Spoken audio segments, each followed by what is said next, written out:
আমি যে আয়াতে কারিমা তেলাওয়াত করেছি, উক্ত আয়াতের ভিতরে আল্লাহ রাব্বুল আলামিন একটি দাওয়াতের কথা তুলে ধরেছেন। পৃথিবীর বুকে পুরা পৃথিবী শাসন করেছে এরকম চারজন ব্যক্তি ইতিপূর্বে ছিল। কয়জন ব্যক্তি? চারজন ব্যক্তি, দুইজন ইমানদার আর দুইজন কাফের। কয়জন ইমানদার? একটু কথা বলবেন ভাই, একটু কথা বলবেন। আমি আলোচনাটা শুরু করতে দেন, তারপরে দেখেন সব ঠিক হয়ে যাবে। একটু কথা বলবেন, আমারও ভালো লাগবে, আপনাদেরও আলোচনা শুনতে ভালো লাগবে। দুইজন ইমানদার আর দুইজন কাফের। ইমানদার দুইজন কে কে? ইমানদার দুইজন বিশ্ব শাসন করেছেন। একজন হলেন আল্লাহর একজন পয়গম্বর হযরতে সুলাইমান আলাইহিস সালাম, আরেকজন হলেন বাদশাহ জুলকারনাইন। দুইজন কাফেরকে, একজন কুখ্যাত সন্ত্রাসী নমরুদ, নাম শুনেছি না সবাই? আরেকজন বাদশাহ বখতেনাসর। বনে ইসরাইলদের উপরে এই জালেম শাসক আল্লাহ তাআলা নাজিল করেছিলেন। সবাইকে নিয়ে আমি আজকের সংক্ষিপ্ত সময় আলোচনা করতে পারবো না, তবে একজন দুইজনকে নিয়ে হালকা করে আলোচনা করে আমার আলোচনাটা সমাপ্তির দিকে যাব। শুধু ঘটনা বলবো না, কেন এই ঘটনাটি হয়েছে আয়াতের শানে নুজুল থেকে শুরু করে ব্যাখ্যা বিশ্লেষণ করে প্রাসঙ্গিক কথাবার্তা দিয়ে আমার আলোচনা আজকে শেষ করব ইনশাআল্লাহ। একজন ইমানদারের কথা বলি, হযরত সুলাইমান আলাইহিস সালাম, যেই পয়গম্বরকে আল্লাহ রাব্বুল আলামিন ইলম দান করেছিলেন, জ্ঞান দান করেছিলেন, যেই জ্ঞানের মাধ্যমে সারা বিশ্ব তিনি একা রাজত্ব করেছেন। বলেন না সুবহানাল্লাহ। আল্লাহ রাব্বুল আলামিন কুরআনুল কারীমের ভিতরে বলেন, ওয়ালাকাদ আতাইনা দাউদা ওয়া সুলাইমানা ইলমা। আল্লাহ রাব্বুল আলামিন বললেন, আমি আমার পয়গম্বর দাউদ এবং সুলাইমানকে ইলম দান করেছিলাম, জ্ঞান দান করেছিলাম, যেই জ্ঞান দিয়ে, যেই ইলম দিয়ে সারা বিশ্ব শাসন করেছেন যিনি, আমার পয়গম্বর সুলাইমান আলাইহিস সালাম। তিনি সুলাইমান আলাইহিস সালামকে আল্লাহ রাব্বুল আলামিন এমন জ্ঞান দান করেছিলেন, এমন ইলম দান করেছিলেন, এমন কোনো বস্তু নাই, এমন কোনো প্রাণী নাই, এমন কোনো ব্যক্তি নাই, এমন কোনো সৃষ্টি নাই যেই সৃষ্টির ভাষা তিনি বুঝতেন না। আল্লাহু আকবার কোন। তিনি মানুষের ভাষা বুঝতেন, পশু পাখির ভাষা বুঝতেন, মাছের ভাষা বুঝতেন, সমস্ত কিছুর ভাষা বুঝতেন। সব জ্ঞান দান করেছেন একজন, তিনি কে? আল্লাহ রাব্বুল আলামিন সুলাইমান আলাইহিস সালামকে এরকম ইলম দান করেছিলেন, এরকম ইলম দান করেছিলেন যাতে করে তিনি বিশ্ব শাসন করতে পারেন। আরেকজনকে, আরো তিনজনকে আল্লাহ তাআলা বিশ্ব শাসন করার ক্ষমতা দিয়েছিলেন। একজন কাফের, নাম তার বাদশাহ বখতেনাসর। কি নাম? বখতেনাসর। হযরতে দানিয়াল আলাইহিস সালামের জামানায় আল্লাহ রাব্বুল আলামিন এই বখতেনাসরকে প্রেরণ করেছিলেন। সে সময় মানুষেরা আস্তে আস্তে আল্লাহকে ভুলে যাওয়া শুরু করেছিল। বনে ইসরাইলের লোকদের ভিতরে অহংকার চলে এসেছিল। সাইয়েদিনা দানিয়াল আলাইহিস সালাম বললেন, ও জনগণ, তোমরা অহংকার করো না, আল্লাহর বিরোধিতা করো না, আল্লাহ কিন্তু তোমাদের ছাড় দেবে না। সাইয়েদিনা দানিয়াল আলাইহিস সালাম ডাক দিলেন, ইয়া বানি ইসরাঈল আযকুরু নি'মাতি আল্লাতী আন'আমতু আলাইকুম ওয়া আন্নী ফাদ্দালতুকুম আলাল আলামিন। দানিয়াল আলাইহিস সালাম ডাক দিলেন, ও দেশের জনগণ, শোনো দিয়ামন, তোমরা তোমাদের পূর্ববর্তী পুরুষদের কথা স্মরণ করো, যারা ছিল চাকর, যারা ছিল কৃতদাস, যাদেরকে থেকে সেই সময় থেকে আল্লাহ তাআলা তোমাদেরকে উন্নতি করে আজকে তোমাদেরকে ধন সম্পদ টাকা পয়সা দিয়েছে। আজকে ধন সম্পদ টাকা পয়সা পেয়ে তোমরা আল্লাহকে ভুলে গেছো। আল্লাহকে ভুলে যেও না, এক আল্লাহর গোলামি করো, এক আল্লাহর ইবাদত করো। গাছের পূজা, মাছের পূজা, হবল দেব দেবীর পূজা করা ছেড়ে দাও। বলেন তো দেখি, ইবাদত করা লাগবে একজন, আর তিনি কে? আরো জোরে বলেন, তিনি কে? হযরতে দানিয়াল আলাইহিস সালাম যখন বললেন গাছের পূজা ছেড়ে যাও, মাছের পূজা ছেড়ে দাও, দেবদেবীর পূজা ছেড়ে দাও, ছেড়ে দিয়ে এক আল্লাহর গোলামি করো, তোমরা অহংকার করো না। বনি ইসরাইলের লোকজনেরা ডাক দিয়ে বলতেছে, ও দানিয়াল তুমি কি খেয়ে দে কাজ পাও নাই? কিসের বাপ দাদার কেচ্ছা কাহিনী শোনাও, কিসের দরিদ্রতার কথা শোনাও, কিসের কেচ্ছা কাহিনী শোনাও? আমাদের তো এখন কোনো অভাব নেই, কোনো অনটন নেই, আমাদের তো এখন কোনো সমস্যা নেই। বাপ দাদার কাহিনী শোনায় লাভ হবে না, আমাদের এখন যা আছে তা দিয়ে আমরা চলতে পারবো। আমাদের তোমার কথা শোনার কোনো প্রয়োজন নাই, আমাদের এক আল্লাহর উপরে ঈমান আনার কোনো প্রয়োজন নাই।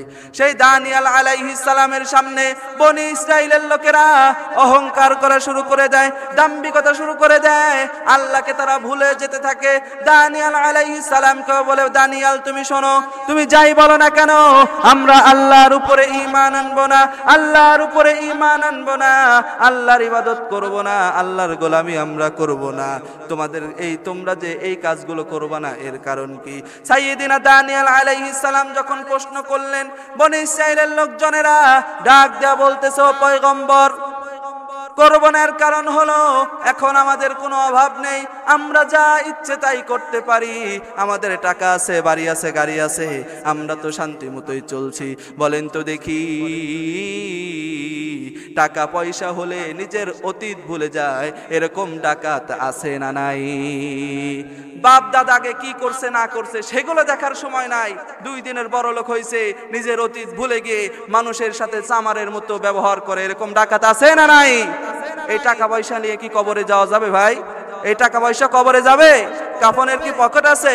হালাল হারাম না মেনে কত টাকা কামাই করে, এই টাকা কিন্তু একটাও সঙ্গে যাবে না, ঠিক না বে ঠিক?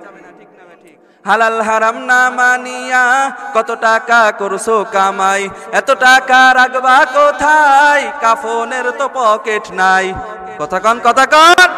হালাল হারাম না মানিয়া কত টাকা করছো কামাই, এত টাকা রাখবা কোথায়, কাফনের তো পকেট নাই। টাকা পয়সা লইয়া কি কেউ কবরে গেছে, কি জবাব দিবি রে তুই আল্লাহর কাছে?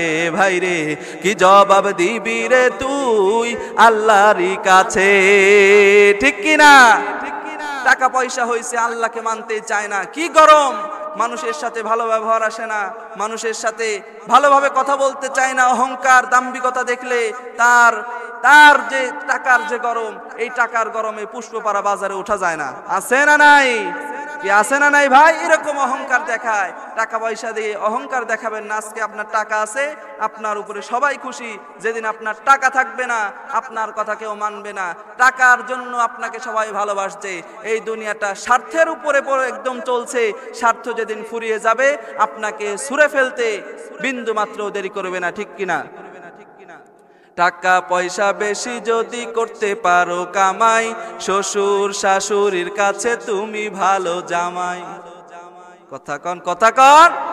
টাকা পয়সা বেশি যদি করতে পারো কামাই, শ্বশুর শাশুড়ির কাছে তুমি ভালো জামাই।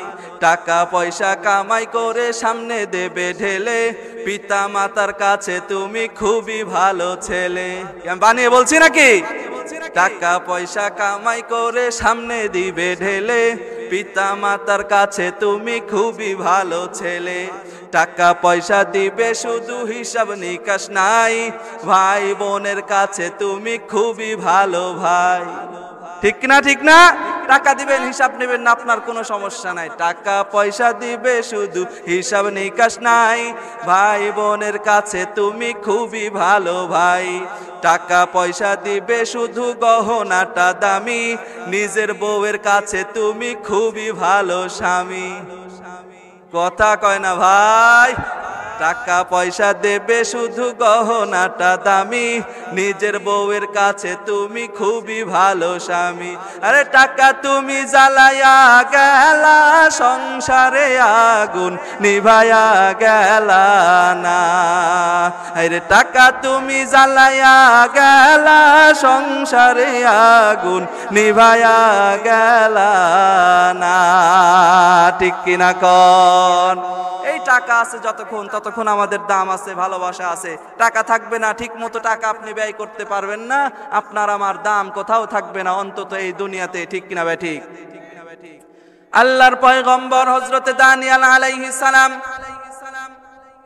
বনি ইসরাইলের লোকদেরকে ডাক দিয়া বলতেছে, ও দেশের জনগণ শুনো দিয়া মন, তোমরা যদি আল্লাহর কথা না মানো, তোমরা যদি আল্লাহর উপরে ঈমান না আনো, তোমরা যদি আল্লাহর ইবাদত বন্দেগী না করো, আল্লাহ রাব্বুল আলামিন তোমাদের উপরে রাগান্বিত হয়ে যাবে, তোমাদের উপরে কিন্তু গজব চলে আসবে। ইতিপূর্বে আল্লাহদ্রোহিতা করেছিল যারা, আল্লাহদ্রোহিতা করেছিল যারা, খোদাদ্রোহিতা করেছিল যারা, দুইটা আযাব গজবের শিকার হয়েছে তারা, দুইটা গজবের শিকার হয়েছে তারা। প্রথম নাম্বার গজব হলো যারা দুনিয়াতে আল্লাহদ্রোহিতা করবে তাদেরকে আল্লাহ রাব্বুল আলামিন আযাব গজব দিয়ে ধ্বংস করে দেবে। দুই নম্বরে হয় তাদের উপরে জালেম শাসক নাজিল করবে। তোমরা যদি আল্লাহর কথা না মানো তাহলে কিন্তু তোমাদের বিপদ আছে। তোমরা কি জানো না আল্লাহর একজন পয়গম্বর সাইয়েদিনা নূহ আলাইহিস সালামের কথা? সাইয়েদিনা নূহ আলাইহিস সালাম 950 বছর দিনের দাওয়াত দিলেন। দাওয়াত দেওয়ার পরে যখন মানুষেরা দিনের কথা শোনে না, মানুষেরা আল্লাহর উপরে ঈমান আনে না, ঈমান না আনার কারণে নূহ আলাইহিস সালাম দোয়া করলেন আল্লাহর কাছে, ওয়া ক্বালা নূহুর রাব্বি লা তাযার আলাল আরদি মিনাল কাফিরিনা দাইয়ারা। নূহ আলাইহিস সালাম দোয়া করলেন, আল্লাহ এই মানুষগুলোকে আমি কতদিন ধরে বুঝালাম, তারা আমার কথা মানলো না, তারা আমার কথা শুনলো না, আপনার উপরে ঈমান আনলো না। এই মানুষগুলোকে আপনি আর অবশিষ্ট রাখেন না, এই মানুষগুলোকে আপনি ধ্বংস করে দেন, এই মানুষগুলোকে আর দুনিয়াতে আপনি রাখেন না। সে সময় কিন্তু আল্লাহ রাব্বুল আলামিন নূহ আলাইহিস সালামের দোয়াটাকে কবুল করে নিয়েছিল। নূহ আলাইহিস সালামের দোয়াটা কবুল করে নিয়ে সমস্ত মানুষদেরকে কিন্তু ধ্বংস করে দিয়েছিল। অল্প সংখ্যক মানুষ সে সময় বেঁচে ছিল। তোমরা যদি আল্লাহর গোলামি না করো, আল্লাহর বিরোধিতা যদি তোমরা করো, তোমাদের কিন্তু বিপদ আছে, তোমাদের কিন্তু বিপদ আছে, আল্লাহ কিন্তু তোমাদের পাকড়াও করবে। তারা কোনো কথাই শুনলো না, কোনো কথাই না শুনে তারা নিজেদের মতো করে চলাফেরা শুরু করলো। আল্লাহ রাব্বুল আলামিন আর করলেন না দেরি, বনি ইসরাইলের উপরে জালেম বাদশাহ বখতে নসরকে প্রেরণ করে দিলেন তাড়াতাড়ি। জালেম বাদশাহ বখতে নসর বনি ইসরাইলের উপরে আসার সঙ্গে সঙ্গে বনি ইসরাইলের 70,000 মানুষকে হত্যা করে ফেললো। 70,000 বনি ইসরাইলকে জেলখানায় বন্দী করে ফেললো। 70,000 বনি ইসরাইলকে জেলখানায় বন্দী করলো। নবী দানিয়েল আলাইহিস সালাম সহ জেলখানায় চলে গেল। বলেন তো দেখি, নবীরা জেলখানায় যাবে, ওলামায়ে কেরাম জেলখানায় যাবে, এটা ইতিহাসে নতুন নাকি? জেলখানায় চোর ডাকাত খুব কম থাকে, চোর ডাকাত গেলেও তারা বিভিন্ন কায়দায় বের হয়ে আসে পরিমণির মতন, কিন্তু ওলামায়ে কেরাম গেলে 13 বছর জেলখানায় রেখে ইনজেকশন দিয়ে হত্যা করে ফেলে। এরকম নজির আছে না নাই? ওলামায়ে কেরামকে হক কথা বলার কারণে জেলখানায় নেবে যারা, ওলামায়ে কেরামকে জেলখানায় বন্দী করবে যারা, নিঃসন্দেহে তারা বখতে নসরের বংশধর। কথা বলেন ঠিক কিনা? কি ব্রেন খাটায় জেল বানাইছে, ভালো মানুষকে জেলখানায় রাখে। এই জন্য আমি ছোটবেলায় গান শুনেছিলাম, মাথার বেরেন খাটাই বানাইছে জেলখানা, ভাইরে মাথার বেরেন খাটাই বানাইছে জেলখানা। এরকম একটা গান আছে না? মাঝে মাঝে দুই এক কলি করে বলবো যাতে করে আপনাদের ঘুম টুম ভেঙে যায়। তাছাড়া বলবেন হুজুর শুধু একদিকে ওয়াজ করেই যাচ্ছে, আমাদের তো ঘুম ধরে গেল। ঘুম ধরে গেলে হবে না, বিভিন্ন কায়দা আমার ভিতরে আছে, আমি বিভিন্ন কায়দায় আপনাদেরকে জাগানোর চেষ্টা করব। যেহেতু গভীর রাত, একদিকে ঠান্ডা, আপনাদের থাকতে খুবই কষ্ট হবে। আমি বেশি সময় নেব না, অল্প সময়ের ভিতরে শেষ করে দেব। আপনারা আমার সাথে যাবেন না? সবাই একসাথে থাকবেন না? সবাই ইনশাল্লাহ দোয়া করে যাব। কে কে যেতে চান এখনই বলেন, হুজুর আমি চলে যাব এক্ষুনি। দেখি এক্ষুনি চলে যাবে, যে উঠে যাচ্ছে ভাই, কি ঘটনা? যারা যেতে চান এখনই ছুটি নেন, আমি ছুটি দিয়ে দেবো। কিন্তু এই ওয়াজের মাঝখানে উঠাউটি করলে ওয়াজের সমস্যা হয়, আমার কথা বলতে সমস্যা হয়। কোরআনের কথা বলতে যদি আপনারা সমস্যা করেন, এর জন্য কিন্তু আল্লাহর দরবারে জবাব দেওয়া লাগবে। ঠিক না বে ঠিক? বলছিলাম জেলখানার কথা, যে কি আইন বানায়া গেল। দেখেন ব্রিটিশ সরকাররা গান আছে, কি আইন বানাইয়া গেল, কি শাসন দেখাইয়া গেল, কি আইন বানাইয়া গেল, কি শাসন দেখাইয়া গেল। ব্রিটিশ সরকাররা মাথার বেরেন খাটাই বানাইছে জেলখানা, ভাইরে মাথার বেরেন খাটাই বানাইছে জেলখানা। আল্লাহর পয়গম্বর হযরতে দানিয়েল আলাইহিস সালাম জেলখানার ভিতরে বন্দী আছেন। সমস্ত উম্মতেরা নবীকে ডাক দেয়া কয়, নবী গো, আমরা তো আপনার কথা শুনলাম না, আপনার কথা না শুনে আল্লাহর বিরোধিতা করেছিলাম, যার কারণে আল্লাহ রাব্বুল আলামিন আমাদের উপরে জালিম বাদশা প্রেরণ করেছে, যার কারণে জালিম বাদশা আমাদের উপরে এসেছে। নবী গো, আমরা এখান থেকে বাঁচতে চাই, আমরা তো বিপদে পড়ে গেছি। সাইয়েদিনা দানিয়েল আলাইহিস সালাম বললেন, ও দেশের জনগণ, চিন্তা করো না, আমরা হলাম ইমানদার, আল্লাহ রাব্বুল আলামিন আমাদের পরীক্ষা নিচ্ছেন। বলেন তো দেখি, ইমানদারের পরীক্ষা আছে না নাই? আল্লাহ বলেন, না হাসিবান নাসু আইয়ুতরাকু আইয়াকুলু আমান্না ওয়া হুম লা ইফতানুন। রুমালটা লাগবে, ঠান্ডা লাগতেছে গলায়। হ্যাঁ, আল্লাহ রাব্বুল আলামিন ডাক দিয়া বললেন, তোমরা কি এটা মনে করেছো নাকি শুধু মুখ দিয়ে বলবা ঈমান এনেছি তাহলেই তোমাদেরকে ছেড়ে দেওয়া হবে? শুধু মুখ দিয়ে বলবা ঈমান এনেছি তাহলেই তোমাদেরকে জান্নাত দিয়ে দেওয়া হবে? না না না, শুধু মুখ দিয়ে বললেই তোমাদেরকে ছেড়ে দেওয়া হবে না, মুখ দিয়ে বললেই তোমাদেরকে জান্নাত দেওয়া হবে না। অবশ্যই তোমাদের ঈমানের কঠিন পরীক্ষা দেওয়া লাগবে। ঈমানের পরীক্ষা দেওয়ার দরকার আছে না নাই? আরো জোরে বলেন, আছে না নাই? পরীক্ষা দিতে প্রস্তুত আছি না সবাই? আমরা তো পাবনার মুসলমান। পাবনায় যে বীর সন্তান ছিল আল্লামা মতিউর রহমান নিজামী, চিনে না এমন কোন মানুষ আছে নাকি? এমন একজন আল্লাহর ওলি বীর সন্তান, তাকে কত অফার দেওয়া হয়েছে, কত সুযোগ তাকে দেওয়া হয়েছে, কত অফার দেওয়া হয়েছে। আপনি আপনার যেই আকীদা আছে আকীদা থেকে সরে আসেন, আপনি কোরআনের সঠিক কথা থেকে সরে আসেন, আপনাকে এই বাড়ি গাড়ি সব কিছু দেওয়া হবে। 1 সেকেন্ডের জন্য বাতিলের কাছে মাথা নত করেছে? কথা বলেন, মাথা নত করেছে? মাথা নত করে নাই। তিনি একদম মাথা উঁচু করে বলেছে, জীবন দেব, রক্ত দেব, তবুও বাতিলের কাছে 1 সেকেন্ডের জন্য মাথা নত করব। আমরা হলাম পাবনার সন্তান, পাবনার মানুষ, নিজামীর উত্তরসূরি। আমরাও কখনো বিভিন্ন অফারে যত লোভ লালসায় দেখাক না কেন, বাতিলের কাছে মাথা নত করা যাবে? হযরতে দানিয়েল আলাইহিস সালাম উম্মতেরকে ডাক দেয়া বলতেছে, উম্মতের দল, চিন্তা করো না, আল্লাহ রাব্বুল আলামিন আমাদেরকে পরীক্ষা করছেন, পরীক্ষা নিচ্ছেন। পরীক্ষায় যদি আমরা উত্তীর্ণ হতে পারি, আমাদেরকে আল্লাহ রাব্বুল আলামিন পুরস্কার দান করবেন, আমাদেরকে পুরস্কৃত করবেন। উম্মতেরা নবী আলাইহিস সালামের কাছে এসে বলতেছে, নবী গো, আমরা ভুল করেছি, আমাদেরকে ক্ষমা করে দেন, আমাদের ভুল হয়েছে, আমাদেরকে ক্ষমা করে দেন। সাইয়েদিনা দানিয়েল আলাইহিস সালাম বলতেছেন, আমি তো ক্ষমা করার কেউ নয়। বলেন তো দেখি, ক্ষমা করার মালিক একজন, তিনি কে? বলতেছেন যে তোমরা আল্লাহর কাছে দোয়া করো, রব্বিগফির ওয়ারহাম ওয়া আনতা খায়রুর রাহিমিন।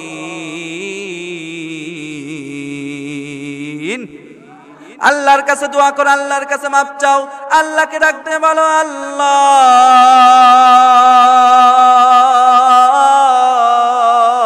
অনেক বড় ভুল করেছি, তোমার বিরোধিতা করে, তোমার গোলামি না করে, তোমার সাথে শরীক করে অনেক বড় ভুল করে ফেলেছি।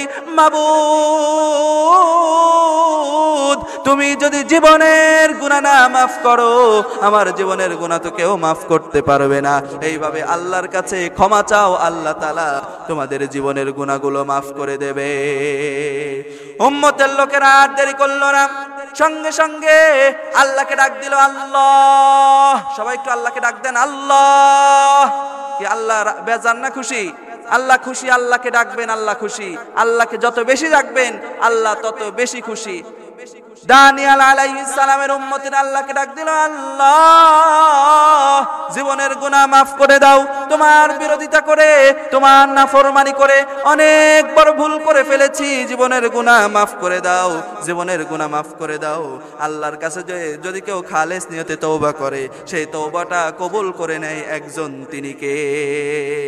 আল্লাহ রাব্বুল আলামিন তওবাটা কবুল করে নিলেন। ইল্লা মান তাবা ওয়া আমানা ওয়া আমিলা সলিহান ফাউলাইকা ইউবাদদিলুল্লাহু সাইয়্যাতিহিম হাসানাত।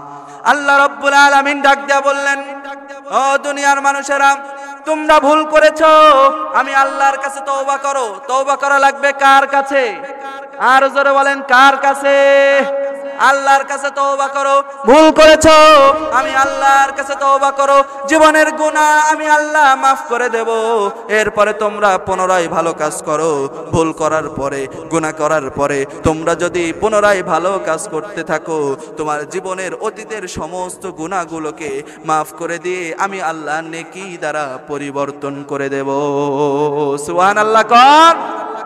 আমাদের গুনাহ নাই এরকম কেউ আসি নাকি? একটু হাত তুলেন তো ভাই। হুজুর আমার গুনাহ নাই। ওই যে একজন পাওয়া গেছে, গুনাহ নাই কোনো না? লিল্লাহি তাকবীর। আপনি তো ভাই জিন্দা ওলি, এ তো জান্নাত থেকে পালিয়ে এসেছে। গুনাহ নাই কোন, আল্লাহ তাআলা কবুল করুন, বলেন আমিন। এই যে জীবনের আমাদের গুনাহ কিন্তু সবারই আছে নাকি কোন ভাই? রাসেল ভাই, গুনাহ কিন্তু সবারই আছে কম বেশি। এই গুনার যদি আমরা আল্লাহর কাছে মাপ চাই, তওবা করি, আল্লাহ তাআলা আমাদের গুনাহগুলোকে মাফ করে দিয়ে আমাদের গুনাহগুলোকে নেকি দ্বারা পরিবর্তন করে দিতে পারে কি পারে না? পারে কি পারে না? সেই ক্ষমতা আল্লাহর আছে না ভাই? সেই ক্ষমতা কিন্তু আল্লাহর আছে। আল্লাহ কোরআনে তাই বলেছেন, সেই গুনাহ ইউবাদদিলুল্লাহ, আমি বদল করে দেব আমল দিয়ে, নেক আমল দিয়ে। কন্যা সুবহানাল্লাহ। এইভাবে যখন বনি ইসরাইলের লোকেরা আল্লাহর কাছে কান্নাকাটি করে, তওবা করে, মাপ চায়, আল্লাহ তো রহমান, আল্লাহ তো দয়ালু, মাফ করবে কি করবে না? ৭০,০০০ মানুষকে দেখেন, কত বড় জালেম, কত বড় স্বৈরাচার। ৭০,০০০ মানুষকে জেলখানায় বন্দী করে রেখেছে, ৭০,০০০ মানুষকে হত্যা করেছে, নবীকেও জেলখানায় বন্দী করে রেখেছে, নবীর ওয়ারিস ওলামায়ে কেরামকেও জেলখানায় বন্দী করে রাখার ইতিহাস বাংলাদেশে আছে না নাই? কম না বেশি? আজ থেকে ৪ মাস আগে নাটোরের বক্তা বাগদাদে আমি আজকে ওয়াজ করতেছি, এই ওয়াজটা ৪ মাস আগে করতাম, আমার ঠিকানা হতো আতাইকুলা থানা, ঠিক না ঠিক? এখান থেকে আমাকে যাইতেই দিত না, যে হুজুর নাটোর যাওয়া লাগবে না, চলেন থানায় যাই, ঠিক না ঠিক? ওলামায়ে কেরাম হলে হক কথা বলবে, জেলখানায় তোমার যাওয়াই লাগবে। ওলামায়ে কেরাম জেলে যেতে, জীবন দিতে, রক্ত দিতে বিন্দু মাত্র ভয় পায় না, ঠিক না ঠিক? হক কথা বলবো, হক কথা বলার কারণে যদি জীবন দিতে হয়, জীবন চলে যায়, তারপরেও আমরা দিয়ে দেব, ঠিক কিনা? আপনারা দিবেন না? যদি ইসলামের জন্য জীবন দেওয়া লাগে দিবেন না? ইসলামের জন্য জীবন দেওয়া লাগলে জীবন দিতে হবে, রক্ত দেওয়া লাগলে রক্ত দিতে হবে, বউ বিধবা করা লাগলে বউ বিধবা করতে হবে, তারপরেও আল্লাহর জমিনে দ্বীন ইসলাম প্রতিষ্ঠার সংগ্রাম করতে হবে, ঠিক না ঠিক? আল্লাহ রাব্বুল আলামিন হযরতে দানিয়েল আলাইহিস সালামের উপরে খুশি হয়ে গেলেন, তার উম্মতদের উপরেও রাজি খুশি হয়ে গেলেন। তারা তো বিপদে পড়ে গেছে, আল্লাহর কাছে যখন উদ্ধার হওয়ার কথা বললেন, উদ্ধার হওয়ার কথা যখন আল্লাহর কাছে বললেন, আল্লাহ রাব্বুল আলামিন দোয়াটা কবুল করে নিয়ে সেই যে জালেম বাদশা বখতে নসর, সেই রাতের ভিতরেই, সেই রাতেই গভীর রজনীতে এমন একটি ভয়ঙ্কর স্বপ্ন দেখিয়ে দিলেন, যেই স্বপ্ন দেখে সেই বাদশা বখতে নসর লাফ দিয়ে দাঁড়িয়ে গেল, দাঁড়িয়ে গিয়ে সমস্ত সঙ্গী সাথীদেরকে ডাক দিল আর বলতেছে, সঙ্গী সাথী, এই তো মনে হয় নিভে গেল আমার জীবনের বাতি, আমি তো বড়ই বিপদে পড়ে গেছি, আমি কি যেন স্বপ্ন দেখেছি, আমার তো বড়ই ভয় লাগছে, আমার যত গণক আছে, পাদ্রী আছে, সবাইকে ডাকো, আগামীকাল সকালে আমার রাত সবাই বসা লাগবে। কি ব্যাপার? ওই যে উঠে যাচ্ছে, দেখেন তো কে উঠে যায়, বসেন বসেন বসেন। তার যে উঠে যায় বুঝবেন ওই আওয়ামী লীগ করে, বুঝছেন? যে উঠে যায় তাই মনে করবেন, দেখেন খালি কে উঠে। হ্যাঁ ঠিক আছে, ছুটি নিয়ে যাওয়া লাগবে। কোরআনের মাহফিল তো সবাই যাবে না, কোরআনের মাহফিলে যারা বসবে, যারা কোরআনের সৈনিক, ঠিক না ঠিক? এখান থেকে আমাদেরকে উঠে যেতে হলে ভদ্রতার সাথে সেইভাবে উঠে যেতে হবে, এখান থেকে ওঠার সুযোগ নাই। অল্প সময় কথা বলবো, যে রাসেল ভাই আছেন, ভাই বলবেন যে ভাই শেষ করে দেন, সাথে সাথে শেষ করে দিব, আপনাদের ধৈর্যের দুটি ঘটাবো না ইনশাআল্লাহ। আল্লাহ রাব্বুল আলামিন ভয়ঙ্কর স্বপ্ন দেখিয়ে দিল, বাদশা বখতে নসর স্বপ্নে দেখার সঙ্গে সঙ্গে লাফ দিয়ে উঠে পড়ল। পরের দিন পুরো রাজ্যের ভিতরে ফরমান জারি করে দিল যে রাজ্যের যত ডাক্তার রয়েছে, গণক রয়েছে, যত বুদ্ধিজীবী রয়েছে, সবাই যাতে আমার রাজসভায় আসে, তাদের সাথে আমি আলোচনা করব। কোথাও যা কাজও তাই। পরের দিন সকালবেলা সমস্ত গণক পাদ্রীরা রাজসভায় চলে আসলো। সেখানে আসার পরে সে যে রাতের বেলা যেই স্বপ্নটা দেখেছে এর ব্যাখ্যা বলার জন্য বাদশাহ বখতেনছর এই স্বপ্নটা বলার জন্য পাদ্রীদের সামনে উপস্থাপন হলো। মাইকিং করে খবর জানিয়ে দেওয়া হয়েছে। সারা রাজ্যের লক্ষ লক্ষ মানুষ রাজ দরবারে এসে হাজির হয়েছেন। এই যে সময় স্বপ্নের কথাটা পাদ্রীদের কাছে বলতে যাবে, সে সময় মেমরি থেকে রাতের বেলা কি স্বপ্ন দেখেছে সেই স্বপ্ন জ্ঞানী মাসে মাসে লক্ষ লক্ষ টাকা বেতন নাও, আমি রাতের বেলা যেই স্বপ্ন দেখেছি সেই স্বপ্নও বলা লাগবে এবং স্বপ্নের ব্যাখ্যাও বলা লাগবে। সম্ভব নাকি বলেন? কোন পীরের পক্ষে সম্ভব? কোন বাবার পক্ষে সম্ভব? কোন গণকের পক্ষে সম্ভব? কে কি স্বপ্ন দেখে এটা কি কেউ জানে নাকি? স্বামী স্ত্রী এক খাটের উপরে শুয়ে আছে, বুঝতেছেন, এক খাটে শুয়ে আছে। স্বামী ঘুমের ভিতরে স্বপ্নে ওই সেই স্কুলের এক বান্ধবীকে নিয়ে নাটোরের গ্রিন ভ্যালি পার্কে বেড়াতে গেছে। এই খবর যদি স্ত্রী জানতে পারতো, সেই স্বামীকে কি খাটে রাখবে? কথা কয় না ভাই, রাখবে নাকি? রাখবে না। কিন্তু স্বপ্নের খবর কেউ জানে না। স্ত্রী এরকম স্বামীকে রেখে স্কুলের সেই বন্ধুর সাথে যমুনা ফিউচার পার্কে ঘুরতে গেছে, এই খবর যদি স্বামী জানে, সেই স্ত্রীর খবর খারাপ না ভালো? একদম খবর করে ফেলবে। স্বপ্নের খবর কিন্তু কেউ জানে না। কত যুবক একদম ঘরের ভিতরে নায়িকাদের ছবি টাঙিয়ে রেখেছে, নায়িকাদের ছবি সারা রাত দেখে, এরকম যদি আমার একটা বউ হতো। ঘুমিয়ে যায়, স্বপ্নের ভিতরে নায়িকা তার বুকের উপর। আছে না নাই? এরকম কিন্তু আছে। স্বপ্নে তো স্বপ্নই, এর তো কোনো বাস্তবতা না। এরকম কথা ওই যে যুবকরা পিছনে বসে হাসতেছে, বুঝতেছে হুজুর তো মনের কথা বলেছে, ঠিক কিনা? হুজুর তো সত্য কথাই বলবে, কারণ হুজুর তো এগুলো জানে। যুবকদের সাথেই আমি চলাফেরা করি, আমাকে যুবকরা অনেক বেশি পছন্দ করে যে হুজুর আমাদের মনের কথাগুলো বেশি বলে। মারহাবা কন। এই যে স্বপ্ন তো স্বপ্নই।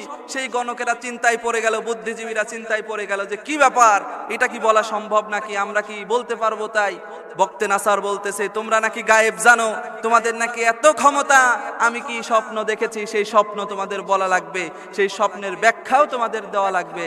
বলেন তো কারো পক্ষে সম্ভব স্বপ্নের কথা বলা? স্বপ্নের কথা তারা বলতে পারবে না, বলার ক্ষমতাও তাদের নাই। 7 দিনের টাইম দিল, 7 দিনের ভিতরে যদি তোমরা বলতে না পারো, সবার গর্দান উড়িয়ে দেব। কি দেব?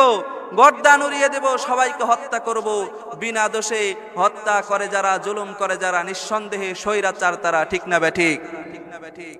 আল্লাহ রাব্বুল আলামিন কোরআনুল কারীমের ভিতরে বলেন, মান ক্বাতালা নাফসান বিগাইরি নাফসিন আও ফাসাদিন ফিল আরদি ফাকান্নামা ক্বাতালান নাসা জামিআ।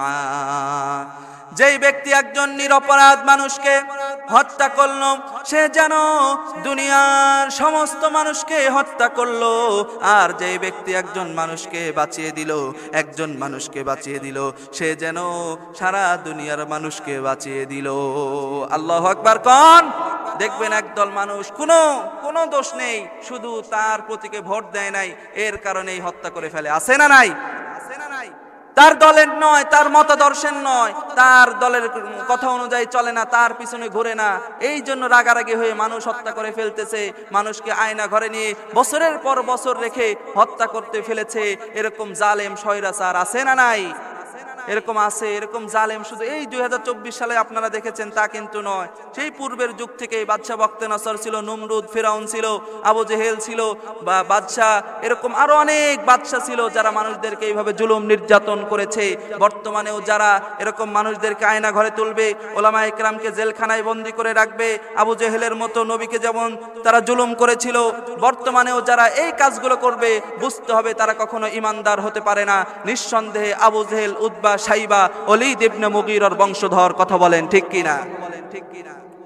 বাদশাহ বখতেনছর ডাক দিয়া বলতেছে, কি ব্যাপার, তোমরা নাকি এত জ্ঞানী, এত জ্ঞান তোমাদের আছে, এত কথা তোমরা বলো, এত রকম বরত্ব দেখাও, তাহলে তোমরা কেন বলতে পারছো না তোমরা নাকি গায়েব জানো?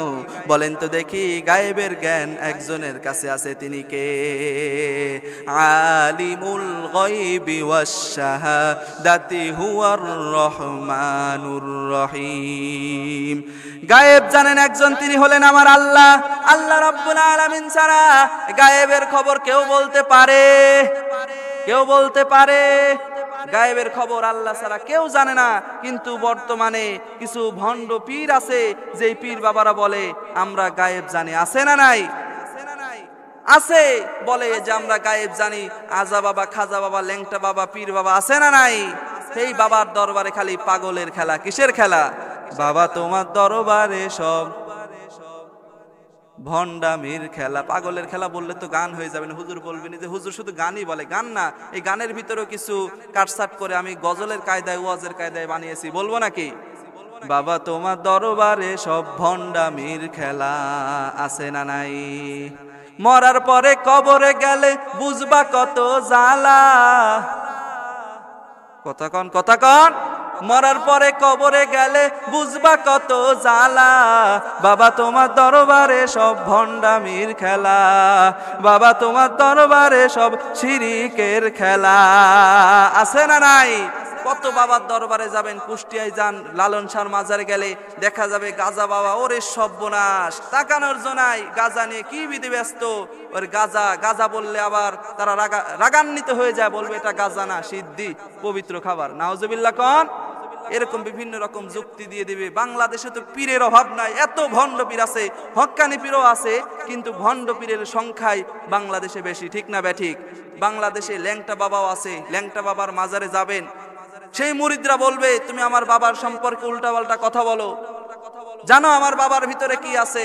তোর বাবার ভিতরে কি আছে তা তো দেখাই যাচ্ছে, ঠিক কি না? আমার গানটা ধরে কি, আইসি ল্যাংটা যাইমু ল্যাংটা, আইসি ল্যাংটা যাইমু ল্যাংটা, ল্যাংটা সুলেমান আমার ল্যাংটা বাবার লাইগা গো মন করে আনসান। এই গান তারা ধরে। এরকম গান ধরে ধরে যায়। আর আবার এক একজনের এক এক রকম মতাদর্শ। একটু ঘোরার জন্য হলেও আপনারা যদি কোনো পীরের দরবারে যান, দেখবেন কত কিছু, কত রকম পাগলামি আছে। এমন পীর আছে পেশাব করে পানি নেয় না, বুঝছেন? পেশাব করে পানি নেয় না, পানি নেয় না। মুরিদ জিজ্ঞাসা করছে কি ব্যাপার বাবা, এ কি দেখলাম আমি তো বিশ্বাস করতে পারছি না। কি দেখছিস? কয় আমরা তো জানি মুসলমানেরা পেশাব করলে পানি নেয়, আমরা হলাম মুসলমান, পেশাব করে পানি নিতে হয়, আপনি তো পানি নিলেন না। চুপ, লোক করে থাক, যেই কথা বলছিস আর বলিস না। কেন? সেই পীর সাহেব ডাক যা কয়, নবীর নাতি হুসাইন যেই পানি পানি করে কারবালার প্রান্তরে জীবন দিয়েছে, শহীদ হয়েছে, সেই পানি আমি এই জায়গায় ঠেকাবো না। বুঝতেছেন? নবীর নাতি যেই পানি পানি করে জীবন দিয়েছে, সেই পানি যদি আমি এই জায়গায় ঠেকাই, আল্লাহ কি আমাকে মাফ করবে? নাউজুবিল্লাহ কন। এত রকম পীর, এত রকম পীরের পূজা বাংলার জমিনে চলে।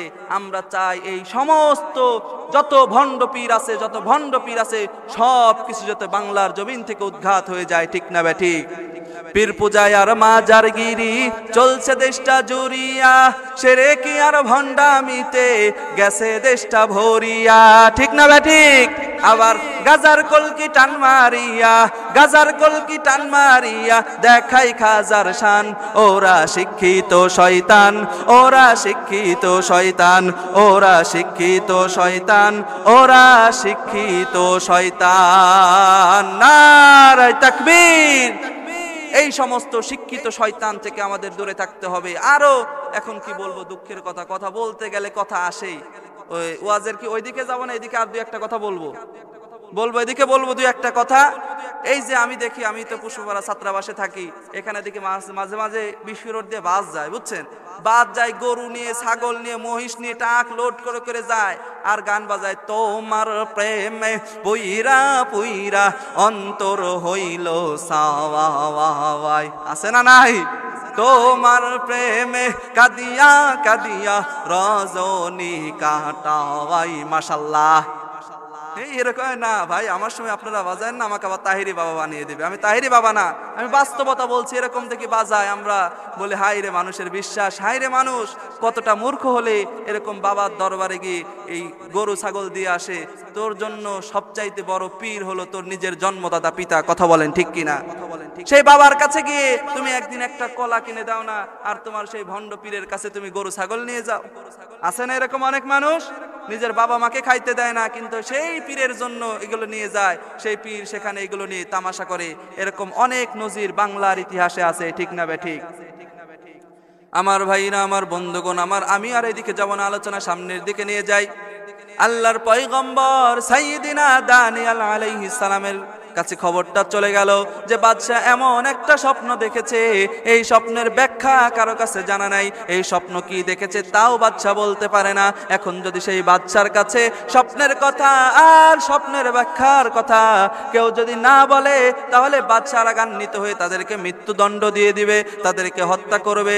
সাইয়্যিদিনা দানিয়েল আলাইহিস সালাম, আল্লাহর পয়গম্বর, যখন এই কথাও জানতে পারলেন জেলারের কাছ থেকে, জেলারকে ডাক দেয়া বলতেছে, ও পুলিশ ভাই শোনো মনোযোগ দিয়ে, আমি বাদশার স্বপ্নের কথাও বলে দেব এবং বাদশার স্বপ্নের ব্যাখ্যাও বলে দেব। এই দুইটা খবর আমার কাছে আছে। বলেন তো দেখি, এই খবর জানিয়ে দিয়েছেন একজন, তিনি কে? আল্লাহ পারে কি পারে না? আল্লাহ তাআলা ওই যে বাদশা বখতে নসরের মাথা থেকে খবরটা ডিলিট করে দিয়েছেন। ডিলিট করে দিয়ে সেই পয়গম্বর, আল্লাহর পয়গম্বর হযরতে দানিয়েল আলাইহিস সালামের মগজের ভিতরে ঢুকিয়ে দিয়েছেন। এই ক্ষমতা, এই পাওয়ার আল্লাহর আছে না নাই? কোথাও যা কাজও তাই দানিয়েল আলাইহিস সালামের মাথার ভিতরে চলে গেছে। দানিয়েল আলাইহিস সালাম যখন এই কথা বললেন যে আমি বাদশার স্বপ্নের কথা বলে দেব, বাদশার স্বপ্নের কথা আমি বলে দেব, এটা জেলার শোনার সঙ্গে সঙ্গে তো একদম সালাম দিয়ে উঠলে। এতদিন দেখেন আসসালামু আলাইকুম হুজুর, আপনি তো আমার বড় হুজুর, আপনি তো আমার পীর সাহেব, আপনাকেই তো আমি খুঁজছি, আপনার জন্যই তো জাতি অপেক্ষা করে আছে, আপনি গেলেই তো আমরা বাঁচতে পারবো। যে এই রকম ভাবে যখন বলা শুরু করলো, তখন বলতেছে আস্তে দাঁড়াও, এত তাড়াহুড়া করো না, আমি এই কথা বলবো, আমার শর্ত আছে। কি শর্ত? সব শর্ত আমরা মেনে নেব। শর্ত হলো তোমার নেতাকে গিয়ে বলো আমার সাথে যে 70,000 উম্মত রয়েছে, এই 70,000 উম্মতকে মুক্তি দেওয়া লাগবে। মারহাবা কন। নেতা কারে কয় বুঝতেছেন? নেতার পিছনে গিয়ে আপনি ঘুরবেন, নেতার পিছনে গিয়ে মিছিল দিচ্ছেন, আমার নেতার চরিত্র একদম পবিত্র বানিয়ে দিচ্ছেন, জান্নাত পার করে দিচ্ছেন নেতাকে স্লোগান দিয়ে। মিছিল থেকে আপনি আটকা পড়ে যাবেন, আপনাকে জেলে নিয়ে যাওয়া হবে। নেতার টাকা আছে, লোক আছে, নেতা 1 ঘন্টার ভিতরে বের হয়ে আসবে, কিন্তু আপনি গরিব মানুষ, আপনার জেলে পচে মরা লাগবে। ঠিক না ব্যাঠিক? নজির আছে না ভাই? এরকম অনেক নজির আমাদের হাতে কিন্তু আছে। এই জন্য সব সময় হুজুকে তাল মিলে নেতার পিছে চললে হবে না। যে নেতা আপনার জন্য নিবেদিত পান, যে নেতার জন্য জেলে গেলে যে নেতা আপনাকে বের করবে, সেই নেতার পিছেই ঘোরা লাগবে। ঠিক না ব্যাঠিক? বনে ইসরাইলের লোকেরা নেতা